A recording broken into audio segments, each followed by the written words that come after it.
আসসালামু আলাইকুম বন্ধুরা, এই যে বাবা আর মেয়ে দেখো কত কি দোকান থেকে কিনে নিয়ে এসেছে। মনে হচ্ছে সমস্ত দোকানের জিনিস সব ফাঁকা করে দিয়ে চলে এসেছে। এখন বিকেল 4টে, এই চান করলাম, এবার আমি খাওয়া দাওয়া করে নেব। এই যে আমি ভাত নিয়ে বসে পড়েছি। এইদিকে পটল আলু রসা করেছিলাম আর মাছের ভর্তা করেছিলাম। আর তোমাদের দাদা ভাই আর মেয়ের অনেকক্ষণ আগে খাওয়া হয়ে গেছে, ওরা খেয়ে এখন ঘুমোচ্ছে আর আমি এখন খেয়ে নেবো। আর এই মাছের কাঁটাটা আমাকে খেতে খুব ভালো লাগে। এই যে হিনা ছেলে আবার চলে এসেছে দেশ থেকে, আর আমরা তো ঈদের দিনই রাতে চলে এসেছিলাম। মেয়ের যেহেতু পরীক্ষা ছিল তারপরের দিন, আর ওরা দুজন আজকে চলে এসেছে, আবার ওরা কালকে চলে যাবে, মেয়েকে নিতে এসেছে ওই জন্য। এদিকে ছেলে দেশ থেকে মিষ্টি নিয়ে এসেছে লাল সাদা, আর দেশের মিষ্টি তো খেতে খুব সুন্দর লাগে, আর মেয়ে খেয়ে বলছে দারুণ মিষ্টিটা খুব টেস্ট খেতে।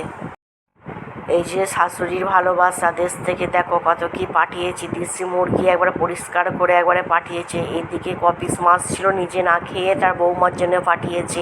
আর এইদিকে দেশে হাঁসের ডিমও পাঠিয়েছে। আর ডিমের শাক, যখনই আমার ছেলে আসুক কিছু না কিছু আমার শাশুড়ি পাঠাবেই তার বৌমার জন্য। শাশুড়ি এত ভালোবাসা বৌমার জন্য।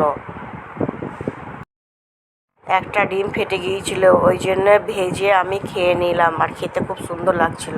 এই যে বন্ধুরা, সেই দেশি মুরগির মাংসটা রান্না করছি, আর রান্না করতে করতে কত মুরগির মাংসটা থেকে তেল বেরিয়েছে দেখো। আমি কিন্তু অল্প তেল দিয়েছিলাম।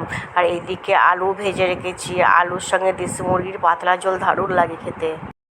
বন্ধুরা, রান্নাটা আমার কমপ্লিট হয়ে গেছে, আর দেখতে কি সুন্দর লাগছে, আর কালারটাও খুব সুন্দর হয়েছে, আবার লাল লাল ঝোল। ভিডিওটা ভালো লাগে লাইক করে দিও, সাবস্ক্রাইব করে দিও।